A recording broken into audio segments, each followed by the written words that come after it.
오늘 저는 여러분과 더불어 유대인의 왕이라 하는 일을 내가 어떻게 하려는 제목으로 은혜의 말씀을 나누고자 합니다. 유대인들이 예수님을 빌라도에게 끌고 와서 고소할 때 빌라도가 난처했습니다. 그 아내가 밤에 꿈을 꾸었는데 꿈에 예수님 때문에 애를 많이 썼다고 저 의인에게 손을 대지 말라는 쪽지를 보내왔습니다. 그러니 빌라도가 아내의 쪽지를 받고 지금 예수님을 심판해야 되는데 어찌할 바를 모르겠어요. 아무리 신문에 봐도 실제로 예수님께는 죄가 발견되지 아니하고 저들이 시기와 질투로 예수를 넘겨준 것을 분명히 알아야 되기 때문에 군중들에게 심판을 맡기기로 하고 그는 군중들에게 말했습니다. 유대인들이 예수님을 빌라도에게 끌고 와서 고소할 때 빌라도가 군중 앞에 서서 한 말이 바로 그 말인 것입니다. 유대인의 왕이라는 일을 내가 어떻게 하랴? 우리가 이 말을 무심히 듣고 넘어갈 수가 없습니다. 왜냐하면 성경은 동일한 질문을 지구상 모든 사람에게 던지고 있기 때문인 것입니다. 너희는 예수를 어떻게 하려느냐? 오늘 여러분에게 하나님이 묻는 질문도 그 질문인 것입니다. 너희는 예수를 어떻게 하려느냐? 이 땅에 살 동안 우리가 예수님을 어떻게 생각하고 결정하는 것이 우리의 영원한 미래를 결정하기 때문인 것입니다. 우리는 왜 예수님을 무심하게 지나칠 수가 없습니까? 왜냐하면 예수님은 그 삶의 기록이 보통 사람과 같지 않기 때문에 무관심하게 넘어갈 수가 없는 분이기 때문인 것입니다. 첫째로 예수님에 대한 성경적인 예언 때문에 우리는 무관심하게 넘어갈 수가 없습니다. 왜냐하면 우리는 다 아버지를 가진 남자의 후손인데 성경에는 여인의 후손이 세상에 태어나서 사탄의 머리를 깨뜨리고 구원의 은혜를 베풀겠다고 말했기 때문에 관심을 안 기울일 수 없습니다. 너나 나나 다 같이 아버지의 자손이면 별 돌이 없죠. 그러나 예수님은 다 같은 사람은 사람인데 여자의 후손, 즉 아버지가 없이 태어난 분이라는 것이랍니다. 관심을 안 기울일 수 없습니다. 창세기 3장 15절에 내가 너로 여자와 원수가 되게 하고 내 후손도 여자의 후손과 원수가 되게 하리니 여자의 후손은 내 머리를 상하게 할 것이요 너는 그의 발꿈치를 상하게 할 것이라 하시고, 창세기에 이미 여자의 후손이 와서 뱀의 머리를 상하게 하고 뱀은 여자의 후손의 발꿈치를 상하게 하겠다, 십자가에 고통당할 것을 예언한 것입니다. 그러므로 우리가 관심을 안 기울려고 해도 그런 분이 오셨으니 그분을 우리가 믿을까 믿지 말까 결정을 내려야 되는 것입니다. 이사야 7장 14절에는 그러므로 주께서 친히 징조를 너희에게 주실 것이라 보라 처녀가 잉태하여 아들을 낳을 것이요 그 이름은 임마누엘이라. 이것도 우리가 관심 밖에 둘 수가 없습니다. 우리는 처녀가 잉태하여 아들을 낳는 것을 정상으로 생각하지 않습니다. 지금까지 바이오 테크닉을 통해서 유전자 조작을 해서 그런 일이 있다고 하지만은 아직까지도 실제적으로 인정받지는 못하고 있는 것입니다. 여자가 결혼하지 않고 스스로 잉태했다고 하니 이 문제를 우리가 소홀히 넘어갈 수가 없습니다. 옛 시골 말에 처녀가 잉태해도 할 말이 있단 말이 있는데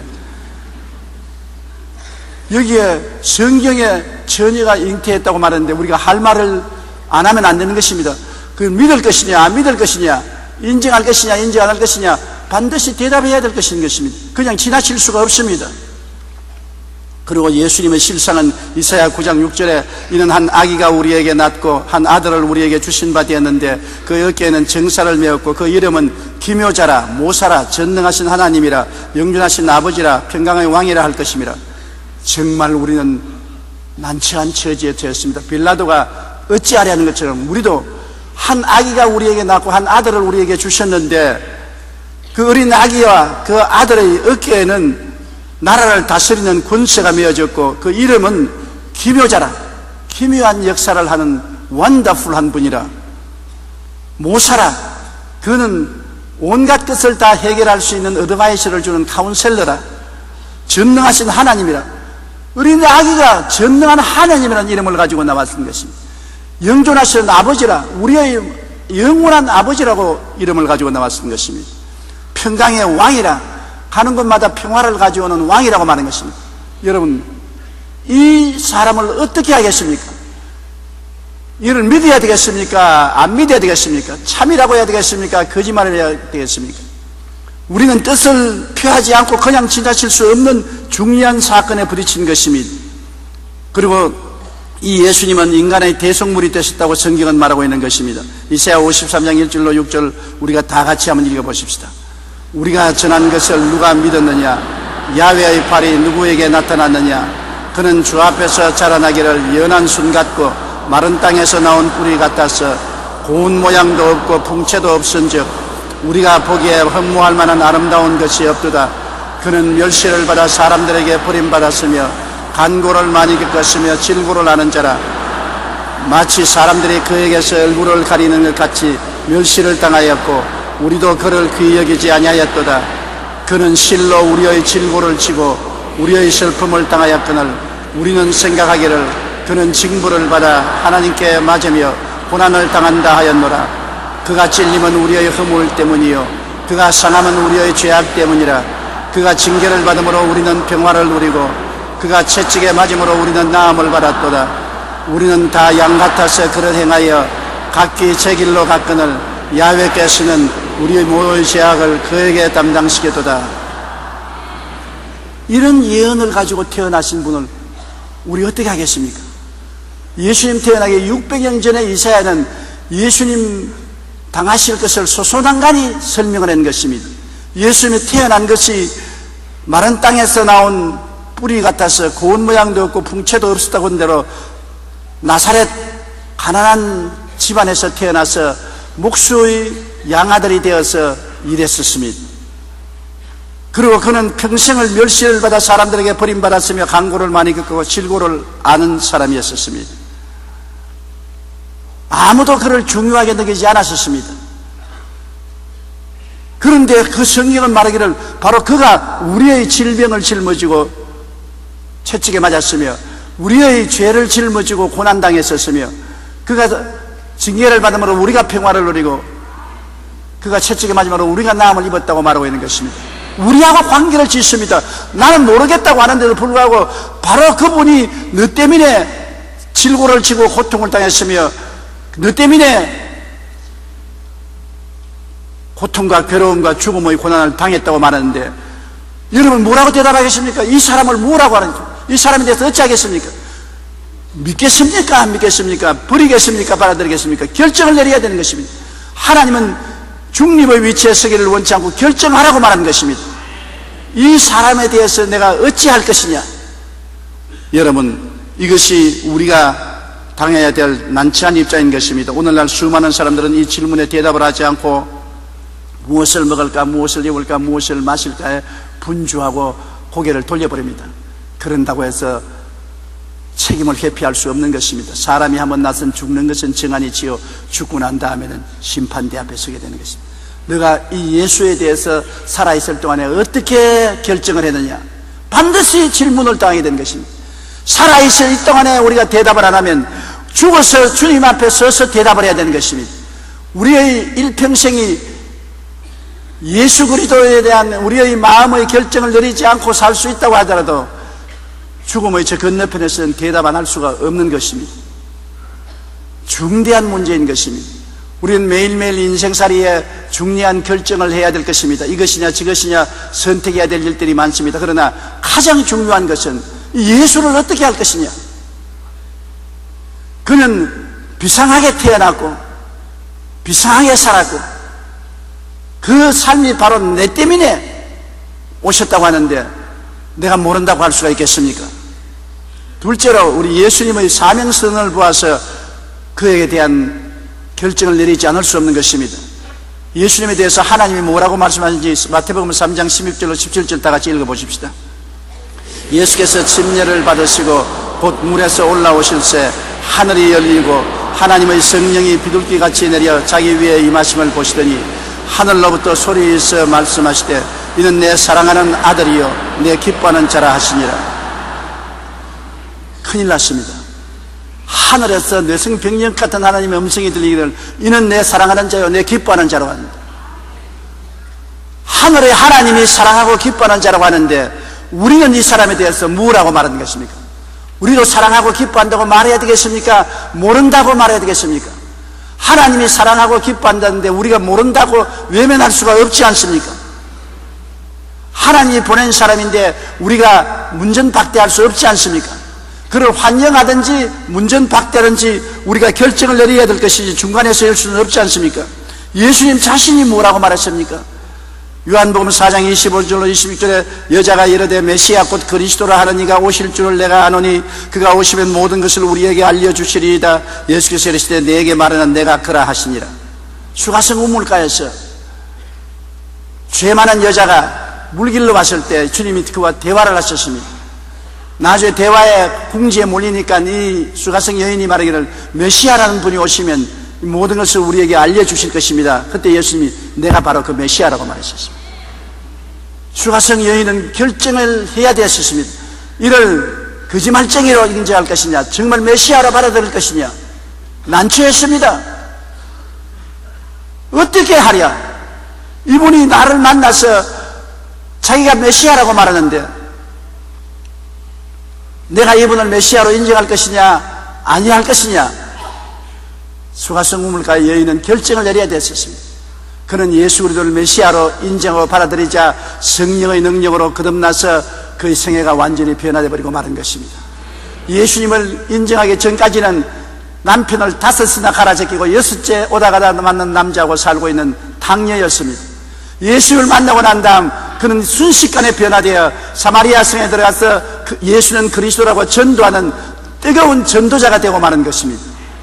예수님을 어떻게 대하는가에 대해서 우리 생애 문제가 크게 좌우되는 것입니다. 요한복음 5장 17절로 18절에 예수께서 그들에게 이르시되 내 아버지께서 이제까지 일하시니 나도 일한다 하시며 유대인들이 이로 말미암아 더욱 예수를 죽이고자 하니 이는 안식일을 범할 뿐만 아니라 하나님을 자기의 친아버지라 하여 자기를 하나님과 동등으로 삼으심이라. 아버지와 아들은 동등입니다. 아버지가 누리는 것을 아들이 누릴 수 있습니다. 옛날에 센세이션을 일으킨 사진 한 장이 있지 않습니까? 케네디 대통령이 집무실에서 장관들을 모아놓고 인원을 하는데 그 책상 밑에 아들 존이 들어가서 아버지 바지가랑이를 잡아당기는 사진이 나왔습니다. 누가 감히 한 나라를 운영하는 대통령이 사무실에서 중대한 회의를 하는데 그 책상 밑에 들어가서 아버지의 바지가랑이를 잡아당길 사람이 누가 있습니까? 아들은 알 수 있습니다. 왜? 아들과 아버지는 동등하기 때문인 것입니다. 요사이는 세월의 희상에 대해서 강아지도 우리 아들이라고 하고 우리 딸이라고 하고 고양이도 우리 아들이라고 딸이라고 하는 사람들이 있는데 동등하지 않은데 어떻게 아들, 딸이 됩니까? 안 되지요. 사람은 사람이고 동물은 동물이니까 안 되지요. 그러나 다 같은 사람이라도 부모 자식 간의 관계와 부모와 이웃 간의 관계는 다른 것입니다. 아버지와 아들은 동등인 것입니다. 예수님이 항상 유대인들에게 미움을 받은 것은 유대인들은 하나님은 유일한 야훼 한 분뿐이라고 생각하는데 예수님은 그 하나님이 내 친아버지요 나는 그의 보내신 아들이라고 말하니까 네가 어찌 사람으로서 하나님과 동등하게 취하느냐. 도저히 유대인들이 받아들일 수가 없습니다. 그런데도 예수님은 나는 하나님 속에 있고 하나님 내 안에 있고 하나님과 나는 하나고 하나님은 내 아버지고 나는 하나님과 동등이라고 말하기 때문에 유대인들이 예수님을 결사적으로 죽이려고 달라들었던 이유가 되는 것입니다. 여러분, 우리가 이분을 보통으로 생각할 수 있습니까? 하나님과 동등이라고 생각하는데 예수님은 하나님과 동등이 되었기 때문에 하나님이 하시는 일을 했습니다. 장님의 눈을 뜨게 하고 귀머거리를 듣게 하고 절름발이와 안진방이를 걷게 하고 파도를 잠잠케 하고 5병이어로 5,000명을 12방을 남게 하고 죽은 나인성 과부의 아들을 상녀를 중지시키고 관에서 일으켜서 살려내고 나사로가 무덤에 들어간 지 나흘 만에 썩은 냄새가 나는데도 불러내고 하나님의 일을 하고 난 다음에 내가 하나님과 동등하다고 말하고 하나님 아들이라고 말하니 이분에 대해서 어떻게 결정해야 되겠습니까? 말만 하는 것이 아니라 말에 대한 열매가 있는데 어떻게 하는 것입니까? 요다의 소위 이단 사설들은 말만 떠벌렸지 행동이 없는 것을 보고 우리는 거짓말인 줄 알고 있는 것입니다. 그리고 보통 일이 아닙니다. 이분은 살아있을 때 말하기를 내가 죽었다가 사흘 만에 살아난다고 말했었습니다. 우리 한국에도 죽었다가 살아난다고 말하고 죽은 이단들이 있는데 죽고 난 다음에 안 살아났어요. 예수님도 죽었다가 살아나지 않았었으면 천하가 아는 사건인데 그리스도의 복음은 그날로서 끝나고 말았을 것입니다. 마태복음 20장 17절로 19절 우리 다 같이 읽어보십시다. 예수께서 예루살렘으로 올라가려 하실 때 12 제자를 따로 데리시고 길에서 이르시되 보라 우리가 예루살렘으로 올라가노니 인자가 대제사장들과 서기관들에게 넘겨지매 그들이 죽이기로 결의하고 이방인들에게 넘겨주어 그를 조롱하며 채찍질하며 십자가에 못 박게 할 것이라 제3일에 살아나리라. 아예 공공연하게 담대하게 말했습니다. 제자들이 눈이 시퍼렇게 보고 귀에 쫑기라고 듣는 앞에서 내가 3일 만에 살아난다고 말한 것입니다. 예수님 말씀한 대로 대제사장, 바리새인, 사두개인, 로마 사람들에게 잡혀서 십자가에 처형당하고 무덤에 들어갔다가 사흘 만에 살아났었습니다. 이분에 대해서 우리가 무시할 수가 없는 것은 주님이 죽었다가 살아난 것이 내 때문에, 우리 때문에 그랬다는 것입니다. 마가복음 10장 33절로 34절에도 보라 우리가 예루살렘에 올라가노니 인자가 대제사장들과 서기관들에게 넘겨지매 그들이 죽이기로 결의하고 이방인들에게 넘겨주겠고 그들을 능욕하며 침뱉으며 채찍질하고 죽일 것이라 그는 3일 만에 살아나리라 하셨습니다. 공공연하게 주님께서 살아나신다고 말한 것입니다. 그 말을 듣고 우리가 모른 척하고 고개를 돌릴 수가 없는 것입니다. 적어도 진짜인지 가짜인지 두고 보자.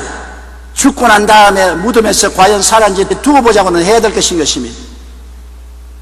셋째로 죽었다가 다시 살아난 증언이 있고 증거가 있는 것입니다.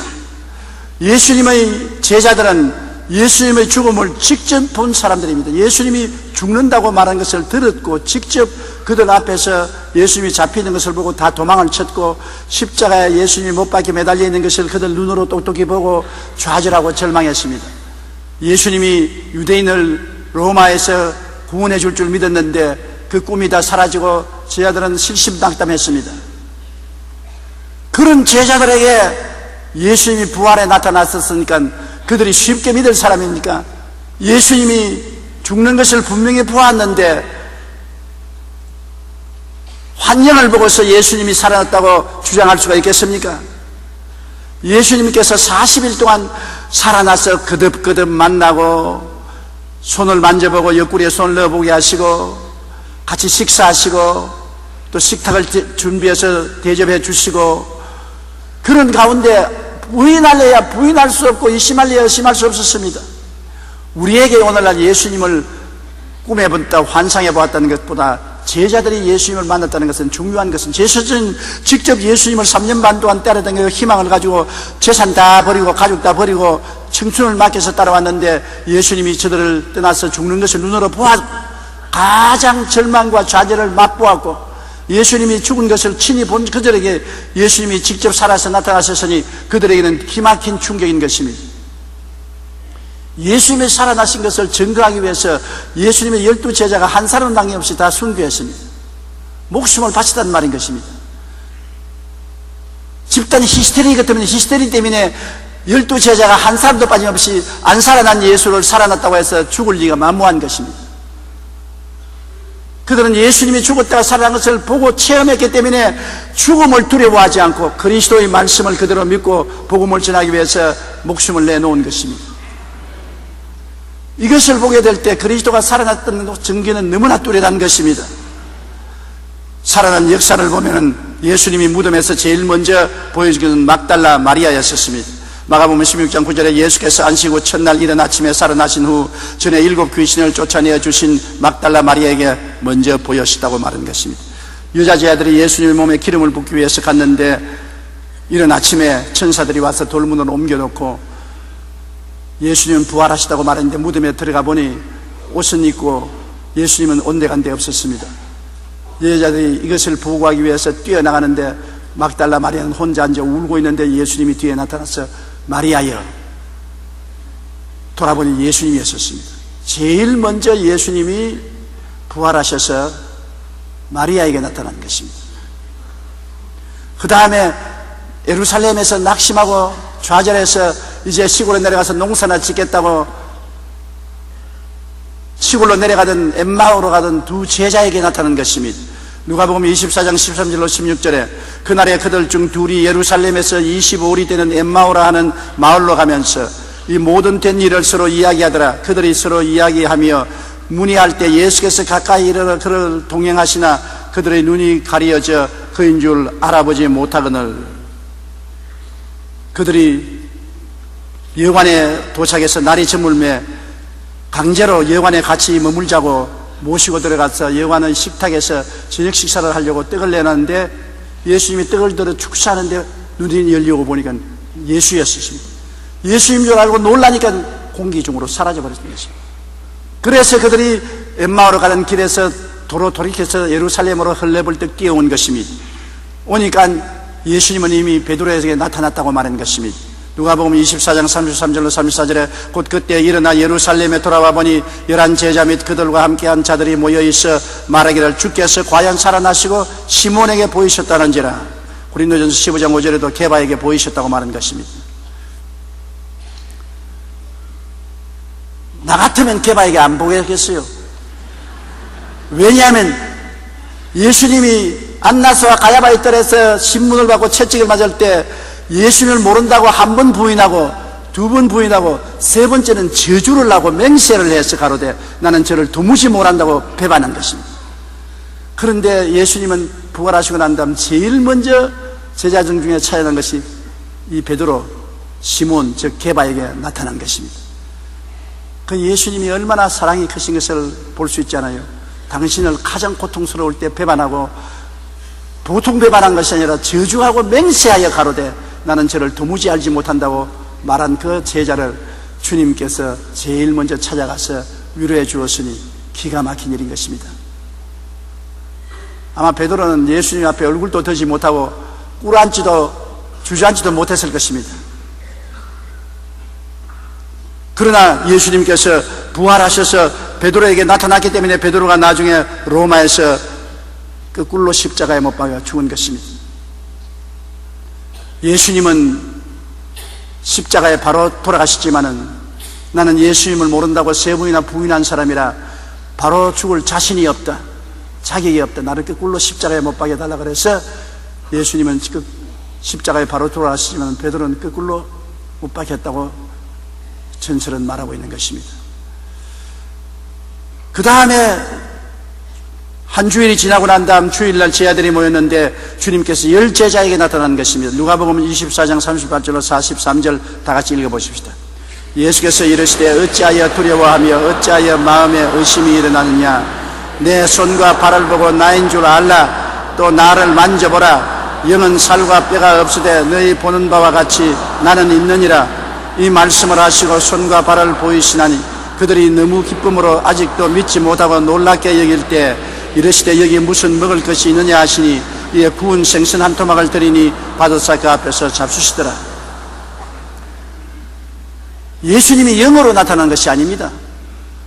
우리와 똑같은 몸과 뼈를 가진 으나 부활의 몸을 가지고 나타난 것입니다.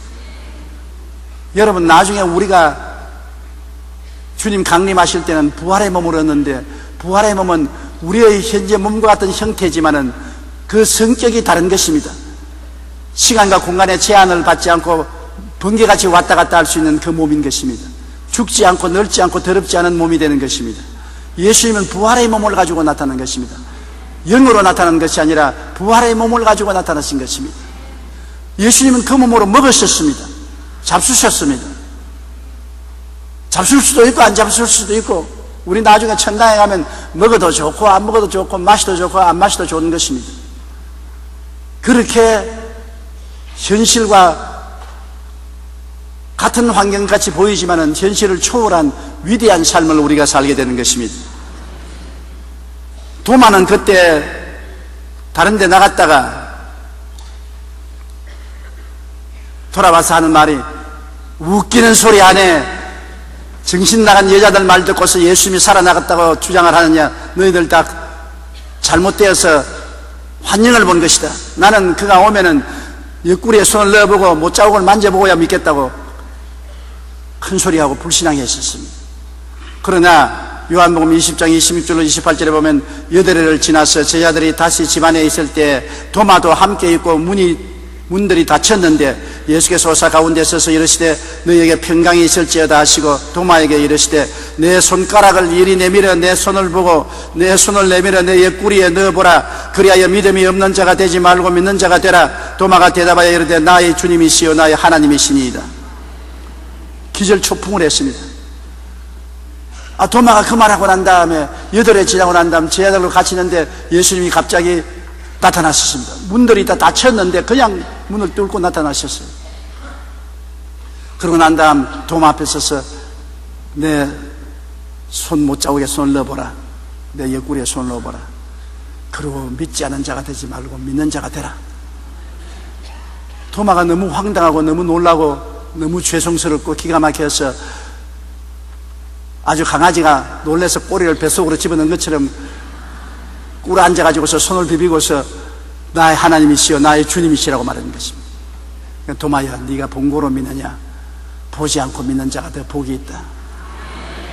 도마는 그 체험을 하고 난 다음에 장장 수천 리를 걸어서 팔레스타인에서 인도까지 와서 마드라스에까지 와서 복음을 증거하다가 순교를 당한 것입니다. 저는 인도 마드라스에서 부흥회를 인도할 때 도마의 순교지에 가보았었습니다.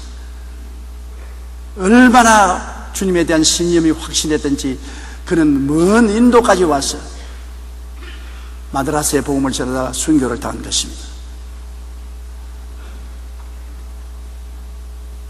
그러고 난 다음에 예수님은 제자들을 갈릴리 해변에서 만난 것입니다. 요한복음 21장 4절로 6절에 보면 날이 새어갈 때 예수께서 바닷가에 서셨으나 제자들이 예수이신 줄 알지 못하는지라 예수께서 이르시되 얘들아 너희에게 고기가 있느냐? 대답하되 없나이다. 이르시되 그물을 배 오른편에 던지라. 그리하면 잡으리라 하시니 이에 던지니 물고기가 많아 그물을 들 수 없더라.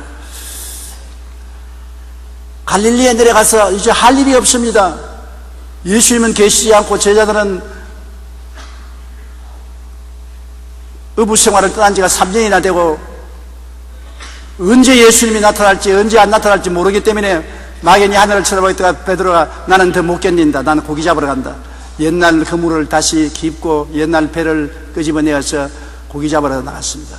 밤새도록 그물을 던지나 한 마리도 못 잡았는데 아침 안개가 뿌옇게 해변을 가렸는데 어떤 분이 있어서 얘들아 고기가 있느냐? 없습니다. 배 오른편에 그물을 던져라. 그물에 오른편을 던지니까 많이 고기가 잡혔어요. 그러니 요한이 주님이시다. 그러니까 베드로가 옷을 걸쳐입고 물속에 뛰어들었습니다.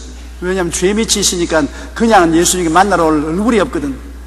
벼룩이도 낯짝이 있다고 어떻게 예수님을 그냥 볼 수가 있습니까? 자기가 좀 고통을 당해야 예수님을 만날 수 있어요. 그래서 찬 물속에 들어가서 햄을 집어넣었습니다. 그거 보면 베드로가 마음이 순진한 분이에요. 잘 배반하기도 하고 잘 회개하기도 하고 용서를 빌기도 하고 노하기도 잘하고 그는 당당하게 나올 수가 없었습니다. 너무나 미안하고 죄송스러워서 어때 좀 고통이라도 당해서는 동정이라도 받을까 싶어서 물속에 들어가서 헤엄치고 물을 쫙 흘리면서 생쥐같이 되어서 주님 앞에 나섰습니다. 그러니까 주님께서 이미 불을 예비해 놓고 떡과 고기를 구워 놓으셨습니다. 그러고 난 다음에 제자들에게 떡을 주고 고기를 주면서 먹으라고 하니까 베드로가 받아서 먹을 수가 있어요. 모래알 같은데 주님만 쳐다보고 먹는 현육만 하고 못 먹고 있으니까 주님께서 불쌍히 여기사 베드로야 가서 너가 잡은 고기를 좀 가져오라. 예! 아이고 내가 살았다. 그냥 뛰어가서 그냥 지금 잡은 물고기를 손에 쥐고 오니까 좀 마음에 살만한 것입니다. 주님께서 다 제자들을 먹이게 하시고 난 다음에 베드로를 재생시키는 것입니다. 부활시키는 것입니다. 베드로야 이 모든 사람보다 나를 더 사랑하느냐? 주님, 제가 주님을 사랑합니다. 내 양을 쳐라. 또 잠시 후에 베드로야 내가 이 모든 사람보다 나를 더 사랑하느냐? 주님 사랑하나이다. 내 양을 먹이라. 세 번째 또 주님께서 베드로야 내가 이 모든 사람은 나를 사랑하냐? 베드로가 겁이 덜컥 났습니다. 왜 옛날에도 사랑했다가 달아났습니까? 또 내가 배반할 것을 미리 아시고 이렇게 묻으시구나 하고 너무나 놀라고 자기가 자신을 믿을 수가 없습니다. 자신이 없습니다. 그래서 주님, 내가 주님을 사랑하는 줄 주님이 아시니 나는 몰라요. 나는 자신이 없어요. 지금 사랑한다고 해놓고 또 언제 또 도망칠지 내가 알 수가 없으니까 나는 몰라요. 이게 베드로요. 이것이 바로 여러분과 내 현상인 것입니다. 우리도 입으로는 큰 소리 하면서 돌아서면 다른 말 하거든. 사람은 갈대와 같아서 마음은 원이로되 육신이 약해서 결정대로 하지 못할 때가 많습니다. 베드로가 바로 그것입니다. 주님을 사랑한다고 세 번째 말할 때는 말을 해놓고도 자신이 없기 때문에 내가 주님을 사랑하는 줄 주님이 아시지 나는 모릅니다. 내 양을 먹이라. 주님은 세 번 부인한 그에게 세 번 긍정적으로 말하게 하시고 다시 양을 먹이는 고난을 주셔서 베드로를 하여금 낙심하지 말고 다시 복군하게 만들어 주신 것입니다. 주님은 이렇게 큰 사랑을 가지고 우리를 대하시는 것입니다. 우리가 한두 번 넘어졌다고 발길로 차서 던져버릴 주님이 아니신 것입니다. 끝까지 주님께서 우리의 연약함을 아시기 때문에 긍휼히 여기사 우리를 이렇게 세워주시는 주님의 사랑에 대해서 우리가 감격하지 아니할 수 없는 것입니다. 그 다음에는 그들이 갈릴리 산에서 예수님을 만나고 지상 명령을 받은 것입니다. 마태복음 28장 16절로 20절 다 같이 읽어보십시다. 11 제자가 갈릴리에 가서 예수께서 지시하신 산에 이르러 예수를 배웠고 경배하나 아직도 의심하는 사람들이 있더라. 예수께서 나와 말씀하여 이르시되 하늘과 땅의 모든 권세를 내게 주셨으니 그러므로 너희는 가서 모든 민족으로 제자를 삼아 아버지와 아들과 성령의 이름으로 침례를 베풀고 내가 너희에게 분부한 모든 것을 가르쳐 지키게 하라. 볼지어다 내가 세상 끝날까지 너희와 항상 함께 있으리라 하시니라. 예수님에게 제자들이 나오니까 갈릴리 산에서 최후의 명령을 내리셨습니다. 그리고 난 다음에 감람산에서 베다니 부근에서 성천하셨습니다. 그때 모든 예수님을 아는 사람을 다 불러 모았으니 한 500여 명이 일시에 예수님이 부활 성천하는 것을 보았었습니다. 누가복음 24장 50절 51절에 예수께서 그들을 데리고 베다니 앞까지 나가사 손을 들어 그들에게 축복하시더니 축복하실 때 그들을 떠나 하늘로 올려주시니 사도행전 1장 3절에 그가 고난받으신 후에 또한 그들에게 확실한 많은 증거로 친히 살아계심을 나타내사 40일 동안 그들에게 보이시며 하나님 나라 일을 말씀하시니라고 말하는 것입니다. 그러니까 여러분 이렇게 숱한 예수님의 살아계신 증거를 무시할 수 있습니까?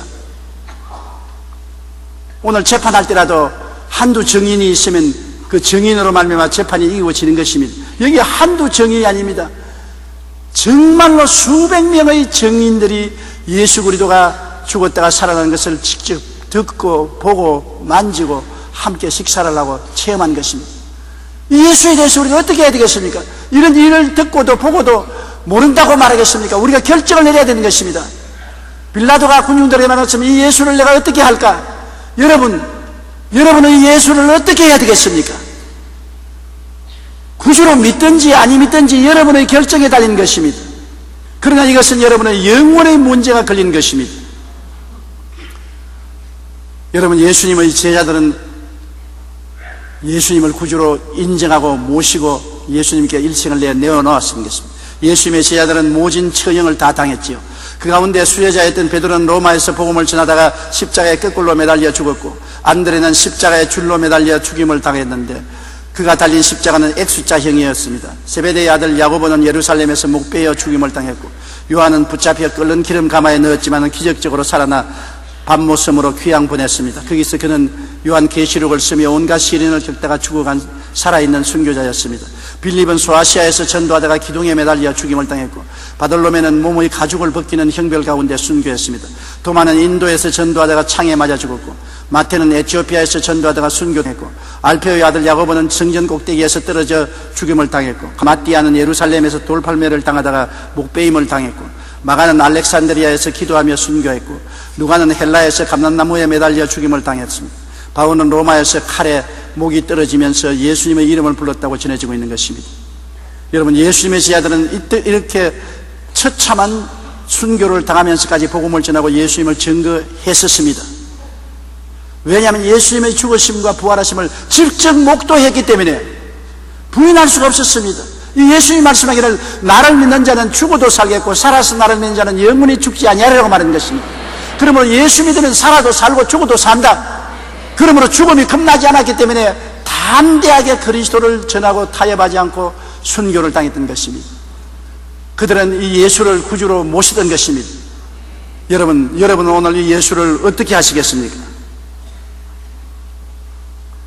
언젠가 석가모니 뼈가 발견되었다고 하여 인도를 비롯한 불교 국가에서는 한동안 떠들썩했습니다. 석가모니의 뼈들을 잘 진열되어 수백만 인도 사람들의 경의 속에 시가행진을 했습니다. 많은 사람들이 그 뼈 앞에 무릎을 꿇고 기도했습니다. 한 선교사가 그 모습을 지켜보다가 옆에 있는 친구에게 말했습니다. 만약 예수 그리스도의 뼈가 하나라도 발견되었다는 뉴스가 보도되면 저들과는 정반대로 아마도 기독교는 산산조각이 나고 말 거야. 왜 그렇습니까? 기독교는 죽은 자를 믿는 것이 아니요 부활하시어 살아계신 예수 그리스도를 믿기 때문이라고 말하는 것입니다. 지금 예수님의 뼈가 나오면 우리는 절단 강산이 납니다. 순복음교회도 문 닫아야 되는 것입니다. 여러분들도 교회 오는 빨간 가방 다 납입하고 남성교회 여성교회 다 해산해야 되는 것입니다. 왜? 우리는 살아난 예수님을 믿고 있지 죽은 예수님을 믿지 않기 때문인 것입니다. 다른 종교 지도자는 뼈 조각만 발견해도 성스러운 뼈 조각을 발견했다고 춤추고 야단법석을 하지만은 우리는 제발 뼈 조각을 발견하면 큰일 납니다. 안 발견해야지요. 또 발견할 수도 없고요. 예수님의 무덤은 비었습니다. 부활하시기 때문인 것입니다. 그러므로 우리의 소망은 살아있는 소망이요 죽은 소망이 아닙니다. 이와 같은 기록을 가지신 이 예수를 우리는 어떻게 할 것입니까? 그냥 고개를 돌리고 지나칠 일이 아닙니다. 반드시 믿든지 반대하든지 태도를 결정해야 될 것인 것입니다. 오늘 이 예배 참석한 여러분은 이 예수를 구주로 모시기로 결정한 분들이 와 있기 때문에 정말 잘했고 다행인 것입니다. 그러나 수많은 사람들이 이 예수에 대해서 관심을 기울이지 않거나 반대하고 살고 있는 것입니다. 너무나 그들의 운명은 뚜렷한 것입니다. 천길만길 심판의 지옥에 떨어질 수밖에 없는 운명에 처해 있는 것입니다. 왜냐하면 이 예수가 살아계시기 때문인 것입니다. 하나님의 아들을 인정하는 사람에게는 하나님 아버지도 인정하고 아들을 부인한 자는 아버지도 부인하는 자인 것입니다. 아들이 있는 자는 아버지가 있고 아들이 없는 자는 아버지도 없습니다.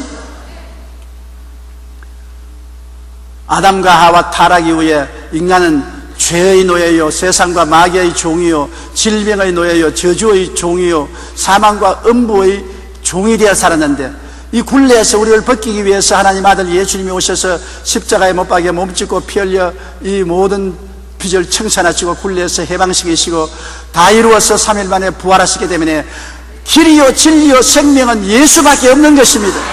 우리를 자유와 해방을 줄 분은 예수밖에 없는 것입니다. 압박과 서름에서 우리를 건져줄 자는 예수밖에 없는 것입니다. 이 예수에 대해서 우리가 분명히 결정하고 하나님 아들로 나의 구주로 모셔드리고 인정하면 여러분은 사망에서 생명으로 옮기게 되는 것입니다. 흑암에서 광명으로 옮기게 되는 것입니다.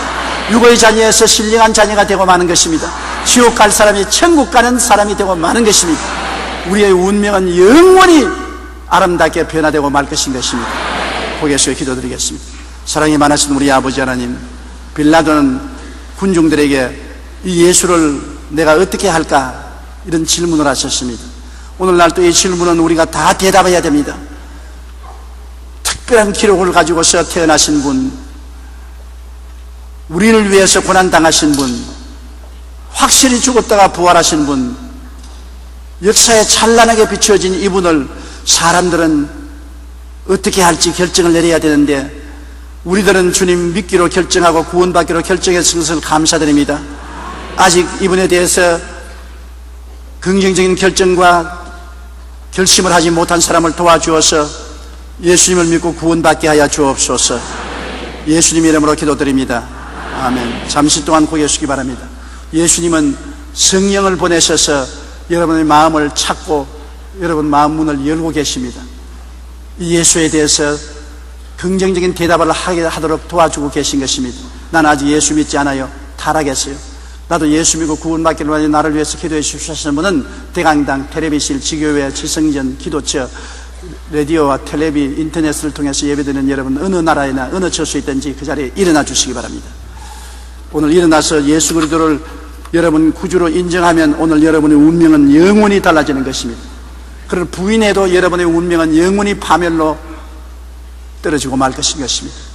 보라, 지금이 은혜 받을 만한 때요, 지금이 구원의 날인 것입니다. 지금 이 시간에 주님이 부르실 때가 여러분에게 주어진 유일한 기회인 것입니다. 일어나신 여러분은 이 기도를 소리내어 따라해 주시기 바랍니다. 사랑하시는 하나님, 저는 죄인입니다.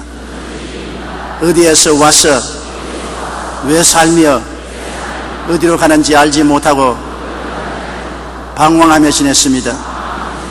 오늘 하나님의 부르심을 받고 믿음으로 일어났습니다. 예수님의 십자가 보혈로 저를 씻어 주시옵소서. 저를 위하여 죽으시고 저를 위하여 부활하신 예수님을 제 구주로 모셔드립니다. 지금부터 영원토록 주님과 함께 살겠습니다. 하나님은 내 아버지가 되셨습니다. 예수님은 나의 구주가 되셨습니다. 저는 하나님의 자녀가 되었습니다. 저를 구원해 주시니 감사합니다.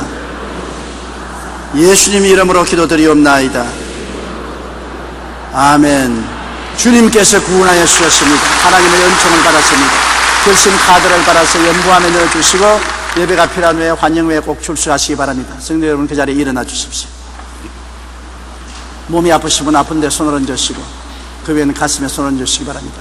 전능하신 하나님 아버지여, 예수께서 죽은 자 가운데서 부활하심으로 사망과 음부의 세력을 이기고 우리에게 부활과 영원한 생명을 주신 것을 감사합니다. 오늘 사망의 세력의 일부분 질병도 이미 예수님께서 2000년 전에 다 멸해버렸었습니다. 우리 아버지 예수 이름으로 기도하오니 주의 능력과 권세로 각자의 몸에 있는 병을 멸하여 주시옵시고 깨끗이 고쳐 주시옵소서. 모든 질병과 고통은 나사렛 예수 이름으로 명하노니 각자의 몸에서 떠나갈지어다. 떠나가라. 떠나가라. 너희 귀신은 물러갈지어다. 물러가라. 물러가라. 예수 이름으로 고침을 받으라. 건강을 얻을지어다. 생명으로 충만하게 받을지어다.